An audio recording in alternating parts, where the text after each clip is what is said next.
हम लोग कई बार जब परखते हैं, निर्णय लेते हैं तो सिर्फ प्रेजेंट का सोच के कर लेते हैं कि अभी ये सही है ना, अभी तो कर लो ना, क्या फर्क पड़ता है, अभी तो खा लो ना, अभी तो बोल दो ना, अभी तो सुन। वर्तमान का देख के हम परखते हैं, भविष्य का देख कर नहीं परख रहे। आपने निर्णय लिया, मैं नहीं जाऊंगा अभी कभी उनके घर, मैं कभी नहीं बात करूंगा ऐसे, ये तो निर्णय लिया ना, तो ये निर्णय हमारे लिए यथार्थ नहीं था, व्यर्थ, साधारण, नेगेटिव, प्योर। इसको परख सकते हैं कि कौन सी थॉट चल रही है इस time. This also very important कि हमारे अंदर सारा दिन में कितनी थॉट्स चल रही है। सपोज किसी एक बारे में सोचना शुरू किया, इन्वेस्ट कर दी एनर्जी, चल रहा है, स्टॉप, हटा, दूसरे पे शुरू किया। डिफिकल्ट, स्टॉप, शिफ्ट, दूसरे पे मूव ऑन किया।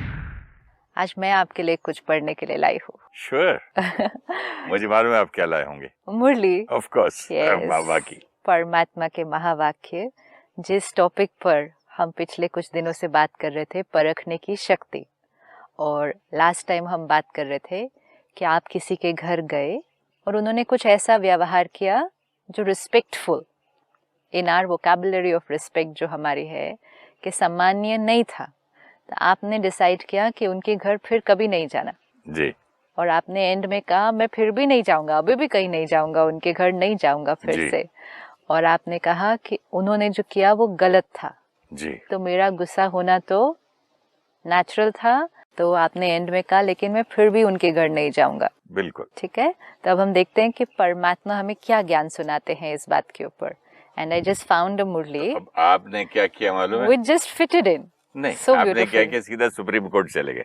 हाँ, तो सही बात। हम दोनों का डिसीजन तो नहीं हो पाया, तो let's go to the supreme court. वैसे भी आप देखो, हम सब कुछ जो शेयर कर रहे हैं, चिंतन कर रहे हैं, वो ज्ञान के आधार पर है ना, जो परमात्मा डायरेक्टली सुनाते हैं। फैसले में ही तो छोटे कोर्ट में डिसाइड होता है ना। ठीक है। तो आज सुप्रीम मतलब supreme father, supreme soul. Perfect. तो देखते हैं शिव बाबा निराकार परमात्मा हमें क्या महावाक्य सुनाते हैं। तो परमात्मा कहते हैं, ये परखने की प्रैक्टिस छोटी बात नहीं समझना। परखना जो हम लास्ट टाइम देख रहे थे, ये परखने की प्रैक्टिस छोटी बात नहीं समझना। कोई भी परिस्थिति को, कोई भी संकल्प वाली आत्माओं को वर्तमान और भविष्य परखने की प्रैक्टिस चाहिए। सिर्फ वर्तमान नहीं, भविष्य भी। जैसे कोई भी कर्म हम कर रहे हैं, अगर हमें परखना है कि ये सही है या ये गलत है, तो उसका सिर्फ प्रेजेंट नहीं देखना है, उसका फ्यूचर कॉन्सिक्वेंस सोच के फिर परखना है, क्योंकि फ्यूचर में उसका कॉन्सिक्वेंस आएगा ना। फ्यूचर में आएगा ना कॉन्सिक्वेंस। आज हम लोग कई बार जब परखते हैं, निर्णय लेते हैं, तो सिर्फ प्रेजेंट का सोच के कर लेते हैं कि अभी ये सही है ना, अभी तो कर लो ना, क्या फर्क पड़ता है, अभी तो खा लो ना, अभी तो बोल दो ना, अभी तो सुन। वर्तमान का देख के हम परखते हैं, भविष्य का देख कर नहीं परख रहे। जैसे मैंने कहा तो ब्लैक को तो ब्लैक ही बोला, मैंने क्या बोला किया। हाँ, लेकिन भविष्य का उसका कॉन्सिक्वेंस, हमारी शक्ति कम हुई, बार बार अंदर पर चिंतन करते करते हमारी सेहत खराब हुई और हमारा उस आत्मा के साथ एक कॉन्फ्लिक्ट का कार्मिक अकाउंट बन गया। तो ये भविष्य का सोचकर फिर परखना है। यथार्थ रूप से, मतलब एक्यूरेटली, वही परख सकता है जिनकी बुद्धि में ज्यादा व्यर्थ संकल्प नहीं चलते होंगे। उनकी बुद्धि एक ही कार्य में और एक रस स्थिति में रहेगी। मतलब जिसके अंदर ज्यादा वेस्ट और नेगेटिव थॉट्स चलेंगे, उनकी फिर परखने की शक्ति भी उतनी एक्यूरेट नहीं होगी, क्योंकि टर्बुलेंस है ना यहाँ पे, तो पिक्चर सही नहीं दिखाई देगी। अनेक तरफ बुद्धि जाने के कारण शक्तिशाली नहीं रहते हैं। वैसे भी जब बुद्धि बहुत कार्य तरफ लगी हुई होती है, तो अनुभव किया होगा, बुद्धि में वीकनेस, कमजोरी आ जाती है, थकावट महसूस होती है।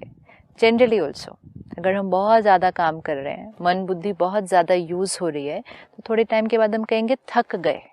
बाबा तो बोल रहे हैं कि ज़्यादा डाइवर्सिटी इसमें है, इधर भी हाथ डाल दिया, वो तो मल्टीटास्किंग कि ज्यादा नहीं सोचना, लेकिन व्यर्थ नहीं सोचना। वेस्ट सोचने से भी बुद्धि की शक्ति कम हो जाएगी। मेरे पिछले एपिसोड में तो वेस्ट ही था। हाँ, सी तो देखा, जितनी मेरी टॉकिंग थी और थिंकिंग थी, that was all waste. Yes, waste हो चुका है। Not only waste, negative also. Yeah but उसको मैं कुछ कर भी नहीं सकता ना। नहीं, पर नेगेटिव भी था ना, नेगेटिव भी था ना, अभी तक है, अभी तक है। तो इसीलिए उस दिन का कर्मा उस दिन के लिए भी नेगेटिव था, और क्योंकि फिनिश नहीं किया तो फ्यूचर कॉन्सिक्वेंस उसका अभी तक वो नेगेटिव चल रहा है। तो प्रेजेंट भी फ्यूचर भी दोनों देखकर बुद्धि में वीकनेस, थकावट महसूस होती है तो यथार्थ रूप से निर्णय भी नहीं कर सकेंगे। सही बात है ना। अगर मन बुद्धि में बहुत ज्यादा थॉट्स हैं, वेस्ट थॉट्स हैं, तो ना सही परखेंगे और ना सही निर्णय ले सकते हैं। निर्णय तक जाएंगे कहाँ? क्यों निर्णय लेंगे ना, चलते रहेगा। निर्णय लेंगे ना। आपने निर्णय लिया, मैं नहीं जाऊंगा अभी कभी उनके घर, मैं कभी नहीं बात करूंगा ऐसे, ये तो निर्णय लिया ना, तो ये निर्णय हमारे लिए यथार्थ नहीं था।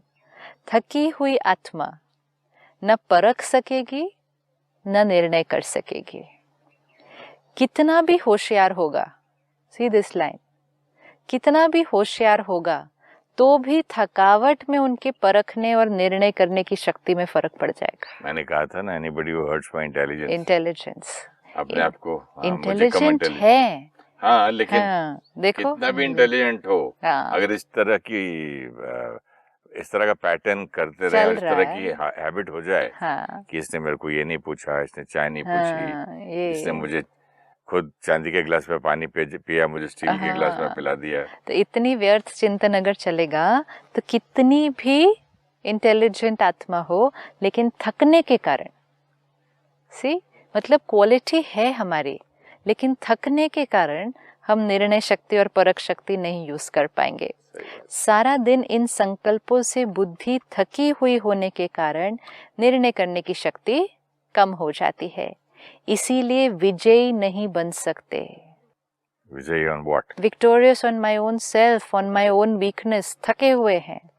हार खाने का मुख्य कारण ही यही है, बुद्धि की सफाई नहीं है। हार खा लिया ना, फिर वही नेगेटिव संस्कार हावी हो गए, फिर सिचुएशन हमारे ऊपर हावी हो गई, फिर दूसरी आत्मा हमारे ऊपर हावी हो गई। मैं हार खाया सिचुएशन से ही तो हार खाए, और उस आत्मा से भी हार खाए, उसके संस्कार से भी हार खाए। जब भी हम डिस्टर्ब हुए तो हम किसी ना किसी से हार खाए ना। अगर मैं डिसाइड किया आज के बाद आपसे बात नहीं करूंगा तो मैं हार गया? नहीं, आपने डिसाइड किया आज से बात नहीं करूंगा, लेकिन उसके पीछे, उसके बाद में और कई सालों तक उसके बारे में अगर थिंकिंग जैसे अभी चल रही थी नेगेटिव वाली, वो अभी भी चल रही है, तो फिर मेरा संस्कार पावरफुल था ना टू डिस्टर्ब यू, तो हार खाई। तो विजय न होने का मुख्य कारण है बुद्धि की सफाई की कमी। जैसे उन्हों की कहते हैं हाथ की सफाई होती है, दुनिया में कहते हैं ना हाथ की सफाई है, तो परमात्मा कहते हैं आप फिर बुद्धि की सफाई से क्या नहीं कर सकते। जब वो हाथ की सफाई से इतना कुछ कर सकते हैं, तो आप बुद्धि की सफाई से क्या नहीं कर सकते हैं। नॉलेजफुल बन गए हो ना, मतलब नॉलेज तो आ गई, क्या सही है क्या गलत है। व्यर्थ व साधारण को अच्छी तरह से समझ गए हो, दे ये भी परखने की शक्ति। व्यर्थ, साधारण, नेगेटिव, प्योर, इसको परख सकते हैं कि कौन सी थॉट चल रही है इस time. This also very important कि हमारे अंदर सारा दिन में कितनी थॉट्स चल रही हैं। जैसे हम इतनी बार देखते हैं प्योर, पावरफुल, पॉजिटिव थॉट एक कैटेगरी। एक थॉट जैसे ही हम क्रिएट करते हैं, उसकी फीलिंग जो है, उसकी जो वाइब्रेशन है, वो दूसरों तक तो पहुंचती है, लेकिन सबसे पहले किसको मिलती है? वो हमें किचन में हम जो भी कुछ पकाते हैं, सबसे पहले आपको मिलती है, पहले हमको मिलता है, पर चारों तरफ उसका एरोमा घर में फैलता है। Very true. तो आत्मा जो थॉट क्रिएट करेगी वो वाइब्रेट होगी, बाहर जाएगी, लेकिन सबसे पहले उस आत्मा को मिलेगी। तो जितनी बार भी हम एक प्योर पावरफुल अच्छी पॉजिटिव थॉट क्रिएट करते हैं, वी कम टू नो कि हम क्या क्रिएट कर रहे हैं। फिर दूसरे टाइप ऑफ थॉट है जब हम एक नेगेटिव थॉट क्रिएट करते हैं, वो भी हमें पता चल जाता है, चाहे वो दूसरे के बारे में है चाहे वो अपने बारे में है। जैसे आपने पिछली बार कहा, गिल्ट भी मुझे क्रिएट हुआ, गुस्सा भी मुझे अपने ऊपर भी आया, अपने ऊपर कोसा, तो मतलब ये सारी नेगेटिव थिंकिंग में चला गया। ये जब किया तो अपने आप को भी फील होता है, दूसरे तक भी वाइब्रेशन जाता है, ये हुआ। थर्ड कैटेगरी ऑफ थॉट, जब हम नेसेसरी थॉट क्रिएट कर रहे हैं कि मुझे ये करना है, मुझे यहाँ जाना है, मुझे आज ये करना है, मुझे आज इनसे मिलना है, that is the third type of thought we create, necessary thought. And fourth type of thought we create, waste thoughts, व्यर्थ। पॉजिटिव सकारात्मक चिंतन, नेगेटिव नकारात्मक चिंतन, नेसेसरी साधारण चिंतन, एंड वेस्ट व्यर्थ चिंतन। वेस्ट चिंतन हम किसको कहेंगे, जहाँ हम ज्यादातर या तो जो बीत गया उसके बारे में सोच रहे हैं या जो अभी होने वाला है। लेकिन वैसे देखा जाए तो मैं हमेशा पास्ट और फ्यूचर में सोचता हूँ, अभी का थोड़ा ही कुछ तो मेजॉरिटी हम यही कर रहे हैं। आप रूम में खाली बैठेंगे अकेले, हाँ। और टीवी भी ऑन नहीं है या किताब भी नहीं पढ़ रहे और कंप्यूटर फोन कुछ नहीं है, हाँ। तो आप बैठ के सोचेंगे कि मैं अकेला खाली इस वक्त बैठा हूँ, आज तारीख ये है और मैं इस वक्त इतने बजे इस घड़ी पे। अच्छा, नहीं तो क्या सोचेंगे?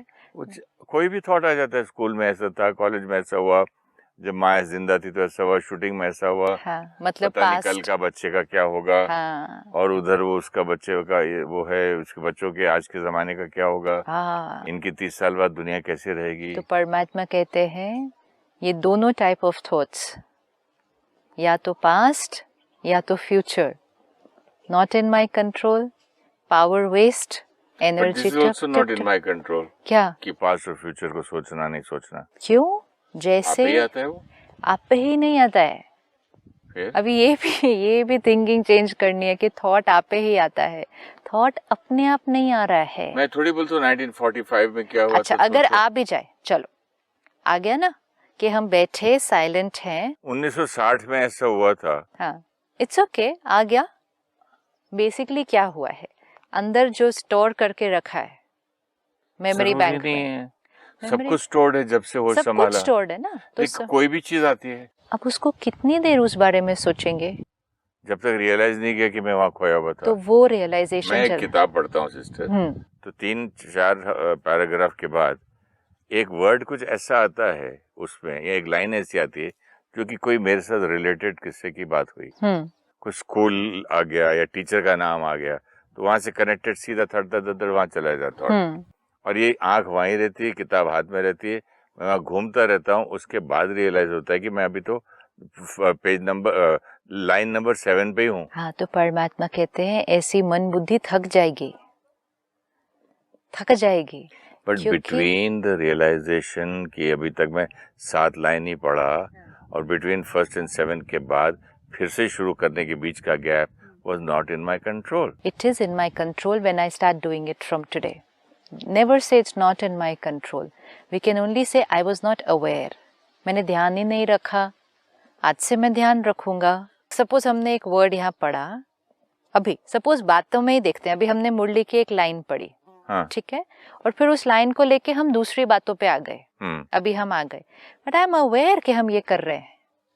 आई am aware, you are also aware कि हम ये कर रहे हैं। हम मुरली की लाइन से, जो हम परमात्मा के महावाक्य पढ़ रहे थे, हम उस लाइन से हटे, उस लाइन से एक लाइन ली, उस लाइन से हम और लाइनें मतलब और बातें कर रहे हैं। वी आर अवेयर कि हम ये कर रहे हैं, और हम जब चाहें, जिस क्षण चाहें, उसको स्टॉप कर वापस इस पर आ सकते हैं। नहीं, मैं तो आपसे बात करते करते कहीं कहीं चला गया। लेकिन हमें ये तो अवेयर है कि अभी हम ये नहीं पढ़ रहे, हम कुछ और बात कर रहे हैं। मालूम है ना कि आपको रोक के मैं बीच में सवाल पूछ रहा हूँ। वी आर अवेयर ना, तो ये अवेयरनेस है ना, हम ये तो नहीं कह सकते कि हम अवेयर नहीं है। हाँ, तो मैं आपका जब तक आंसर नहीं मिलेगा मुझे इस बात के क्वेश्चन का, उसके बाद फिर मैं बोलूंगा। लेकिन अगर अभी आपको किसी भी क्षण लगे कि नहीं, बस अभी we have to go back to that, तो आप एक क्षण में क्या कहेंगे? मैंने बोला ठीक है, समझ गए, आगे बढ़ते हैं। This is it. ये सब कौन चूज करता है?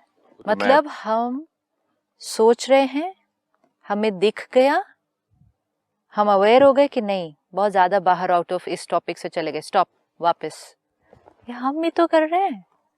यही चीज हम थिंकिंग के साथ कर सकते हैं, कर सकते हैं नहीं कर सकते। हम सोच रहे हैं, चल रहे हैं, इतना लंबा लंबा लंबा चला, फिर सडनली का कितनी एनर्जी वेस्ट, कितनी एनर्जी वेस्ट, स्टॉप, वापस हो जाएगा। इसको भी हम थॉट मैनेजमेंट कहते हैं। पहले हम अपनी थॉट्स के बारे में अवेयर नहीं थे। मनी मैनेजमेंट आती है मुझे, मनी मैनेजमेंट आती है ना। हाँ। उससे बेटर इधर कितना स्पेंड कर रहा हूँ, कितना फोन पे बाहर करूं कि इंडिया के बाद तो इतना लगेगा। अच्छा, जब आप मनी मैनेजमेंट कर रहे हैं उसमें हम क्या मैनेज करते हैं? राइट इन्वेस्टमेंट कैसी होनी चाहिए, कहाँ से कितना रिटर्न आएगा, मिनिमम रुपीस में maximum profit. Perfect, minimum investment में मैक्सिमम प्रॉफिट। कहीं अगर आपने ऐसा इन्वेस्ट किया जहां से आपको लगे कि उतना रिजल्ट नहीं, इनफैक्ट लॉस हो रहा है, निकाल देते। यही तो करना है, यही तो करना है। सपोज किसी एक बारे में सोचना शुरू किया, इन्वेस्ट कर दी एनर्जी, चल रहा है, स्टॉप, हटा, दूसरे पे शुरू किया, डिफिकल्ट, स्टॉप, शिफ्ट, दूसरे पे मूव ऑन किया। सपोज आपके घर में कोई फैमिली मेंबर इन्वेस्ट करे और उसमें लॉस ही होता जा रहा है, वो फिर भी उसको चेंज नहीं कर रहा कुछ भी, तो आप उसको क्या कहेंगे? बोलेंगे भाई इसको हटा दे, दूसरी जगह लगा दे। देखो लॉस हो रहा है, आप तो भी कुछ नहीं कर रहे, फिर भी उसी में डालते जा रहे हैं अपने आप को। लॉस हो रहा है, इतनी एनर्जी जा रही है, पावर डिप्लीट ही होती जा रही है, फिर भी तुम उसी बारे में सोच रहे हो। फंड मैनेजमेंट का लॉस मालूम है मुझे, लेकिन इसमें लॉस हो रहा है वेस्ट थॉट्स में, ये नहीं मालूम था। लॉस नहीं हो रहा था जब हम व्यर्थ इधर उधर इसका, और फिर उसमें उसको गुस्सा भी कर दिया, उसको गलत भी, फिर हर्ट, फिर But I never thought from that angle. We never thought ना, तो वही तो सीखते हैं ना, that is thought management ना, कि this is my wastage। अब हम किस बात का वेस्ट हो रहा है? पैसा तो नहीं जा रहा है मेरा, उससे भी वैल्यूएबल चीज जा रही है ना। क्या? वो एनर्जी जा रही है जो पैसा कमाती है हमारे लिए, आत्मा की शक्ति। अभी क्या सुना, जितना बुद्धि थक जाएगी उतना उसकी परखने और निर्णय करने की शक्ति कम होती जाएगी। थकेगी कैसे? साधारण और व्यर्थ चिंतन टू मच करने से। तो इतना थकने से मेरी मनी मैनेजमेंट में भी वही तो मैंने कहा, जो ये वो शक्ति कम हो रही है जो पैसे को भी कमाती है। फिर तो ये रियल लॉस है, तो डबल लॉस है। हम उस लॉस को कितना बड़ा लॉस समझते हैं ना। हाँ, तो मैं उसी पे बात कर रहा हूँ। ये लॉस कितना बड़ा लॉस है उसके कंपैरिजन में। पैसा जाता है, पैसा आता है, शक्ति जाती है वापस कमाने, सेहत जाती है वापस कमाने, रिश्ते जाते हैं वापस कमाने। पैसे के लॉस और प्रॉफिट को कितना इम्पोर्टेंस देते हैं। ये एनर्जी तो उससे कितनी ऊपर है, और ये वो संस्कार है, वो सोच है जो हमारे साथ भी जाएंगे आत्मा की जर्नी पर। वो धन तो जाएगा नहीं साथ में कहीं भी, तो भी इसके प्रॉफिट और लॉस को उतना महत्व नहीं देते ना।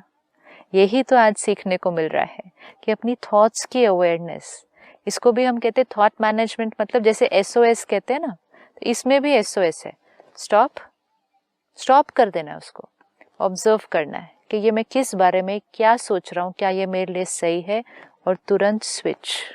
इवन अगर आ गई, आपने कहा ना थॉट आ जाती है, आ गई, चल रही है, stop, observe and switch. Shooting में मैं करता हूँ ना, हाँ, जैसे डायरेक्टर बोलता है रोते रोते सीन में रोना रोक के कट करके बैठ जाता हूँ।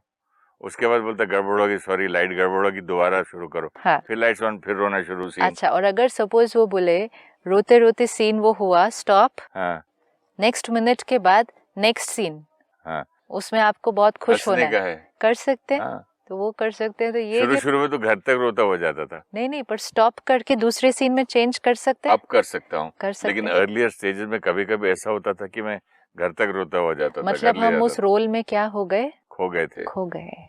किसी भी चीज में इतना नहीं खो जाना। प्रैक्टिस करते आ गया ना, प्रैक्टिस करते आ गया ना। हाँ, प्रैक्टिस करते switch on and switch off आ गया। Switch on and switch off was difficult initially. This now practice here, practice करते ये भी आ जाएगा। स्विच ऑन स्विच ऑफ तो ऐसे होता है मेरा। अब ऐसे होता है ना, यहाँ भी अब ऐसे ही होगा, ऐसे होगा, switch on and switch of. Same करना है, सेम। ये थॉट चल रही है, मैं बहता जा रहा हूँ इसके अंदर, मेरी कितनी शक्ति वेस्ट हो रही है, स्टॉप, चेंज, स्विच। हो गया। कोई भी चीज प्रैक्टिस करते करते, अब आप देखो, आपने कहा अब तो मैं ऐसे कर लेता हूँ इजीली। शूटिंग में मैं चाय पी रहा हूँ, डायरेक्टर बोला एक शॉट देके, आधी छोड़ के शॉट दिया, रोया धोया, इमोशनल लड़ा किया करके कट, बोला ओके, चलो आधी बाकी चाय पीने लगे, दोस्तों से बात करने लगे, सिंपल, इमिजिएट हो जाता है वो, इमिजिएट हो जाता है ना। पहले नहीं होता था। कोई भी चीज पे प्रैक्टिस की, अब ये हर एक कभी नहीं कर पाएगा इजीली, जो आप कह रहे हैं कि रोए फिर स्विच किया फिर खुश हो गए, ये हर एक नहीं कर पाएगा। जिसने प्रैक्टिस किया वो कर लेगा। अच्छा, एज अ टीचर आप मुझे समझाओ क्या करना। मुझे एक थॉट आ गया, आप सीन के लिए क्या करते हैं कि अभी रो रहे हैं, अब तो कट बोल दिया डायरेक्टर, हो गया काम खत्म, बस खत्म, फिर मतलब मेरा काम खत्म, दूसरा करूं, तो उतना ही इजी है ना ये भी, उसमें कुछ करना ही नहीं है। हमें लगता है हर चीज के लिए पीछे बहुत बड़ी कोई टेक्निक होगी, कोई उसकी प्रोसेस है, कोई उसकी 400 पेजेस की बुक पढ़नी पड़ेगी, कुछ नहीं है ना। अभी इसको बोलो कट। सपोज आपको वो इंसिडेंट याद आ जाए, मैं उनके घर गया था, फिर उन्होंने मुझे गाड़ी नहीं दी, फिर वो ऐसे करते हैं, ऐसे चल रहा है, बस 5 मिनट बीते, 10 मिनट्स बीते, अब क्या करना है इसको चेंज करने के लिए? कितनी पावर जा रही है। स्टॉप, चेंज, किसी और चीज पर सोचते हैं। कुछ करना ही नहीं, कोई टेक्निक थोड़ी है इसके पीछे, कोई टेक्निक नहीं है, कोई विधि नहीं है। स्टॉप, ऑब्जर्व कि ये राइट नहीं है, स्विच, चेंज करना है। Even if I have to do it repeatedly in the beginning, कि मैंने किया लेकिन 2 मिनट बाद फिर मुझे वही बात याद आई, फिर स्टॉप, फिर मैंने किया 5 मिनट बाद फिर वही बात याद आई, फिर stop, retake cut, retake cut, practice हो जाएगी, प्रैक्टिस हो जाएगी। तो कितना इजी, क्योंकि अपनी इकोनॉमी, हम मैनेजमेंट, पैसों की इकोनॉमी इतना करते हैं, यहाँ की इकोनॉमी वेस्ट हो रहा है, वेस्ट हो रहा है, वेस्ट हो रहा है, बहते ही जा रहा है। आज की लाइन बहुत इम्पोर्टेंट है, जो मन बुद्धि थक जाएगी उसकी फिर परखने और निर्णय करने की शक्ति यथार्थ नहीं होगी, एक्यूरेट नहीं होगी। तो परमात्मा कहते व्यर्थ व साधारण को अच्छी तरह से समझ गए हो, मतलब पता तो चल जाता है ना कि कौन सी थॉट वेस्ट है, कौन सी थॉट पॉजिटिव है, कौन सी नेगेटिव है, उतना पता चल गया। That's what he is asking. तो समझने के बाद कर्म में तो स्वतः ही आना चाहिए। समझ लिया क्या वेस्ट है क्या पॉजिटिव है। वैसे भी साधारण भाषा में यही कहते हो ना, अब तो मेरी समझ में आ गया। फिर करने के बिना रह नहीं सकते हो। एक बार समझ में आ गया तो फिर करे बिना रह नहीं सकते हो। तो पहले ये चेक करो साधारण अथवा व्यर्थ क्या है। ओके, मीन्स अपने थॉट्स में ऐसे नहीं होना चाहिए कि वेस्ट चल रही है और हमें लगा कि ये राइट चल रही है। उतनी अवेयरनेस पहले होनी चाहिए कि उतनी पता चल जाए, इवन अगर चल रही है लेकिन मुझे पता होना चाहिए ये कौन सी क्वालिटी की है। ये पता होना चाहिए कि ये पॉजिटिव है, नेगेटिव है, वेस्ट है, एलिवेटेड है, बहुत प्योर है, बहुत ऑर्डिनरी है। वो चेकिंग हो जानी चाहिए। तो वो कर सकते हैं। कभी भी व्यर्थ या साधारण को ही श्रेष्ठ तो नहीं समझ लेते हो। जैसे मैंने कहा तो ये तो नेचुरल है, ये तो नेचुरल है, तो उसको श्रेष्ठ समझ लिया, मतलब राइट समझ लिया। हाँ, तो आई सेड ना, मैं व्हाटएवर आई डिड, ये सही बात है, सही बात है। तो वो कौन सी स्टेज है हमारी, जब हमें ये भी नहीं पता था कि क्या वेस्ट है, तो वेस्ट को ही राइट समझ लिया, जस्टिफाई कर लिया। तो परमात्मा कहते हैं इसीलिए पहले पहले मुख्य है होली हंस बुद्धि। हंस बुद्धि, होली हंस बुद्धि, हंस बुद्धि, स्वॉन जो परख सकता है सच्चे मोती में और नकली मोती में। हाँ, मोती में और पत्थर में, कंकर में वो परख सकता है। वो कंकर कोई नहीं उठा लेगा मोती समझकर। तो परमात्मा ने कहा आपकी बुद्धि भी होली हंस बुद्धि। हमको तो ऐसे बचपन में सिखाते थे, ऐसे ही, पता नहीं सच है कि झूठ, बोले दूध और पानी मिक्स कर दो तो हंस सिर्फ दूध दूध दूध दूध पी लेता है, पानी छोड़ देता है। मतलब उसकी विशेषता है ना। हाँ। उसका गुण क्या है कि मिक्सचरिटी में से भी, हाँ, जहाँ मिक्स्ड भी है कोई चीज, उसमें से भी वो ओरिजिनल प्योरिटी वाली चीज को खींच लेता है। इतनी होली हंस बुद्धि। तो परमात्मा कहते हैं उसमें, मतलब हंस में स्वतः ही परखने की शक्ति आ जाती है, क्योंकि व्यर्थ संकल्प और व्यर्थ समय तब जाता है जब उसकी परख नहीं रहती कि ये राइट है या रॉन्ग है। ब्यूटीफुल। व्यर्थ समय और व्यर्थ संकल्प तब जाता है जब उसकी परख नहीं रहती कि ये राइट है या रॉन्ग है। हम मोस्टली क्यों वेस्ट करते हैं ना एनर्जी और टाइम, क्योंकि हम रॉन्ग को राइट कहते हैं। आप ये पढ़ रहे हैं तो इतना पावर आ रहा है, पावर आती है ना। है व्यर्थ लेकिन समझते हैं कि मैं समर्थ हूं, मैं राइट सोच रहा हूँ। कितनी पावरफुल लाइन है व्यर्थ लेकिन समझते क्या है, मैं समर्थ हूं, मैं राइट सोच रहा हूँ, जो मैंने कहा वो ही राइट है। राइट। इसमें परखने की शक्ति न होने के कारण मन की शक्ति, समय की शक्ति, वाणी की शक्ति सब चली जाती है। मन की शक्ति, समय की शक्ति, वाणी की शक्ति सब चली जाती है। इसका कारण क्या? होली हंस बुद्धि नहीं बने हैं, मतलब श्रेष्ठ और व्यर्थ के बीच में डिफरेंस नहीं पता है। तो परमात्मा कहते सभी होली हंसों को फिर से यही इशारा दे रहे हैं कि उल्टे को उल्टा नहीं करो। अगर कोई उल्टा है मतलब कुछ रॉन्ग भी है तो उसको और रॉन्ग नहीं करो। ये है ही उल्टा, ये नहीं सोचो, लेकिन उल्टे को मैं सुलटा कैसे करूं ये सोचो। उल्टे को उल्टा है बोलते बोलते हम खुद भी क्या हो जाते हैं? उल्टे ही हो जाते हैं। लेकिन उल्टे को मैं सुलटा कैसे करूं यही सोचो। इसको कहा जाता है कल्याण की भावना, कंपैशन। श्रेष्ठ भाव, शुभ भावना से अपने व्यर्थ भाव स्वभाव और दूसरे के भाव स्वभाव को परिवर्तन करने की विजय प्राप्त कर सकते हैं। ये बहुत पावरफुल लाइन है। श्रेष्ठ भाव, शुभ भावना, अपनी गुड विशेस, एलिवेटेड फीलिंग से अपने व्यर्थ भाव स्वभाव, अपनी वेस्टफुल थिंकिंग और दूसरे के भाव स्वभाव को भी परिवर्तन करने की विजय प्राप्त कर सकते हैं। समझा? पहले स्व पर विजय, फिर सर्व पर विजय। ऐसी आत्मा फिर प्रकृति पर विजय प्राप्त करेगी। I was just saying thank you so much Baba. See? कि हम कभी भी रॉन्ग को ही जब तक राइट बोलेंगे तब हमारी समय, मन की एनर्जी, वाणी की एनर्जी सब वेस्ट हो जाएगी। और होली हंस बुद्धि बन, परख कर फिर अपनी शुभ भावना से अपने भी वेस्ट को खत्म किया, सामने वाली आत्मा के भी भाव स्वभाव को परिवर्तन किया तो विजयी आत्मा बन जाएंगे। एकदम क्लैरिटी आ गई दिमाग। Happy. Thank you so much. Thank you. ओम शांति। Thank you.